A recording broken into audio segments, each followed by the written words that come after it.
Hi everybody, my name is Dennis and welcome back to another album review. Today we're reviewing the new Little Simz record, Gray Area. Now, I wasn't entirely certain what to expect when I got into this. I actually hadn't heard any of the singles, they went under my radar somehow, so I wasn't familiar with anything off of this album, but I was really hoping for something special as I had heard a lot of really positive things about it.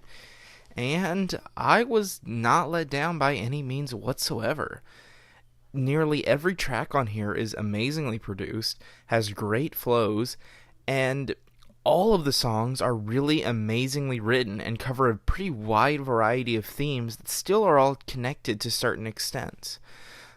For example, we start off with the tracks Offense and Boss, which even though I think the sound of these is, compared to a lot of the other songs on this album, a bit lackluster.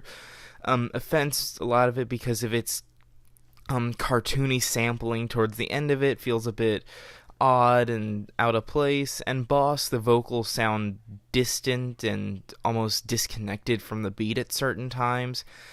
But lyrically, these are both very empowering, confident, and uplifting tracks about loving one's, not necessarily loving one's own self, but just appreciating the power you can hold in your own life. How you can be the boss, or you don't have to worry about offending other people because you are the most important thing in your own life. Which I think these songs are very great lyrically and offer a lot of confidence that really adds to her personality and character throughout this album, which I think is a pretty huge reflection on herself, if the lyrics are any indication. But what I think is really interesting is she immediately goes from this very confident, self-assured tone and speech to immediately doubting herself in various ways on the song Selfish, which I think has a very beautiful, serene beat, and let me just say that the chorus on here from Cleo Sol is absolutely beautiful. It is so amazing and easily the best feature on the album. I love her chorus on here, and it is just so amazingly done. It fits so well with the piano-heavy beat. And Little Simz does an amazing job as well here, though, with many of her lyrics discussing themes of wondering if she's loving herself too much, if her confidence is bad for her, if she's become more arrogant, or even selfish with the amount of love that she's giving, whether she's choosing to give herself so much love that she doesn't give enough to others. And I always love when artists give these contrasting ideas in their records, because it keeps things from getting stale, repetitive, or really one-dimensional. Because when you add this other idea of maybe I'm wrong, and you analyze the other side of things, it just adds that much more to music. So I mean, showing the other side of things is always a way to get a win in my book for music, and this is no difference here. I thought that Selfish was an amazing track, both in the aesthetic it brings, the sound it brings, and the contrast it brings to the previous tracks on the album. And from there, the tracks just get better and better somehow, with the song Wounds being an absolute banger, with its very heavy, raging bassline beat that is just so easy to move with and so much fun to listen to, and many of its lyrics revolving around ideas of criticizing the people, especially in rap music, who talk about all of their guns that they tote and all of the drugs that they do and how many people they kill, even though they really don't do any of these things, just to sound tough. And she often calls them the gunman, because some of them, especially in recent times, have been seen to actually start carrying out these things when being called out, which leads them into very bad situations. And she also takes this time to call out the women that have mistakenly fallen in love with these people. How these women are often hurt very bad in the process, and they have to lie to authorities and testify in favor of the people that they love, even though they do really bad things. So it takes an interesting moment to both criticize the people who claim to do bad things just to get more clout, and the people who actually do them for putting others in bad situations. And then she ends the track off really well by relating it back to her own life, which shows a lot of the inspiration for the writing here, where a childhood friend was in real life murdered by another person over a dispute revolving a girl, which obviously hurt her very badly, and understandably so, and it inspired her to write this beautiful, aggressive, and powerful track, which was a definite standout on the album for me, a very amazing song. And the album just continues to show so many strong tracks after this, where Venom being yet another really powerful, hard-hitting song with a very abstract and slightly disturbing beat that's very energetic and very addicting and very it really draws your attention into it.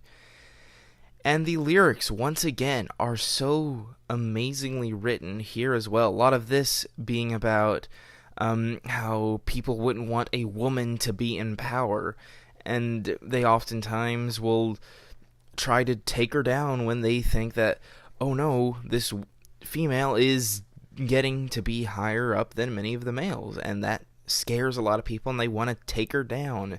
And she talks about this attitude being very venomous. And I think this is a very strong empowerment track that doesn't just preach men are bad, women are good, but preaches the idea that women can hold power just as well as men can. And she often talks about, in this song, again, the people who try to bring her down, which I think was done in a very interesting and well thought out way. So I enjoyed that song quite a bit as well. And then after this, she takes a moment to just reflect on her past, her upbringing, many of the things that got her into the rap game at first.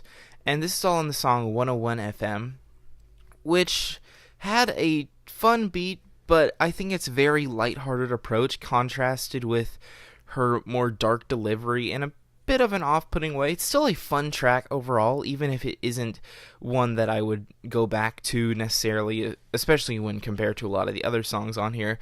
But it's still a fun, solid track that tells us a lot more about her life, and it really just makes her seem more real as a person and not just this character hiding behind music, which I think is a very difficult thing to do, to show the audience that you are a human being with a fully fleshed out, complicated life on top of being a musician, and not just seeing this person as a music artist, but seeing this person as a person, which I think that this track does accomplish very well.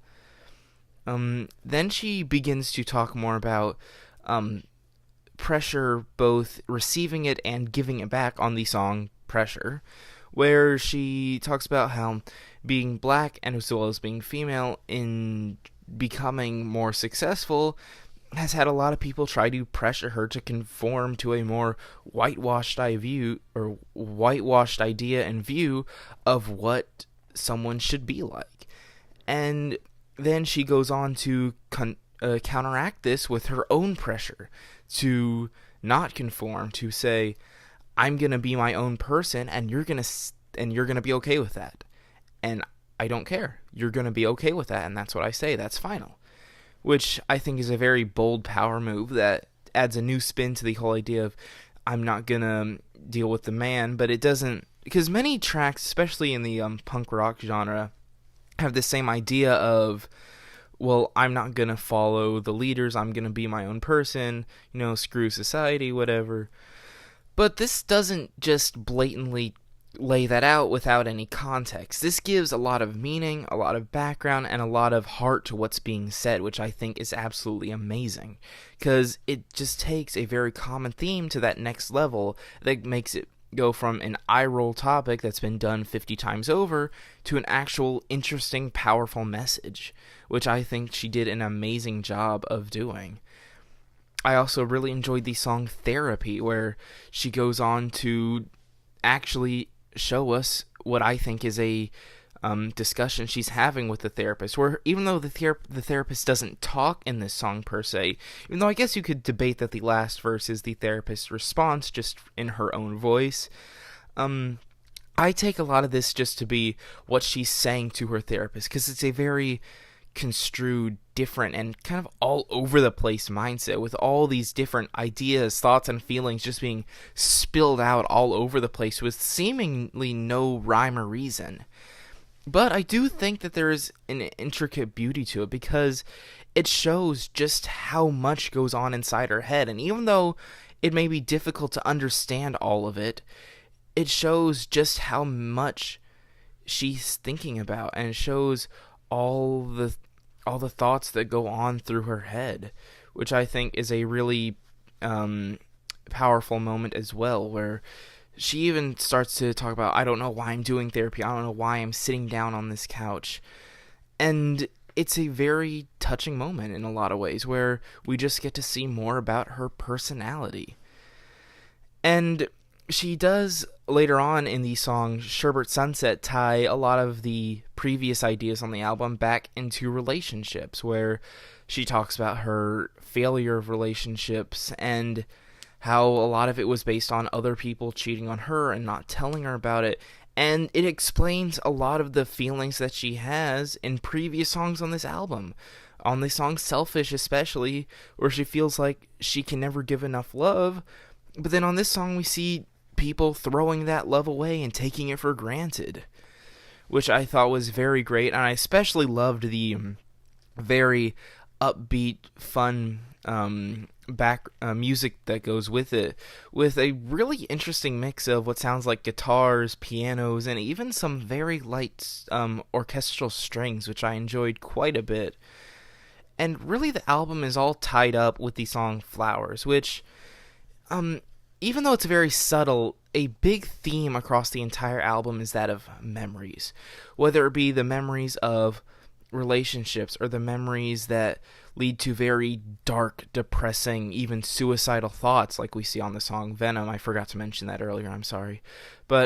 And this idea of memories being the very contributing factor in a lot of what we do is really tied up in this song Flowers, where she is discussing how the memories of many people who have killed themselves in the past, and how it seemed like they were happy, seemed like they were smiling, and they took their own life at a very young age. And the memory of them still being very strong, and almost like the mental flowers that we give them in our appreciation for the life that they did live, even though they chose to end it early. And there are also some themes of self-doubt that are on this song as well. We see themes like this going across the entire album, but Flowers does a very nice job of just tying everything stated throughout the record up in a nice, beautiful bow. So this was an amazing album through and through. The flows are great, the production is top-notch, and the lyricism is phenomenal. Again, there were a couple of tracks here and there that I didn't care for as much, but still, this is an amazing album that I hope none of you choose to skip, because it truly is a great listen. I'm feeling a very strong 8 on this album. Again, please be sure to check it out. It is one of the best rap records I've heard this year, and and probably one of the best ones I've heard in the past few years. Be sure to tell me how wrong my opinion is, as always, and I'll see you in the next review.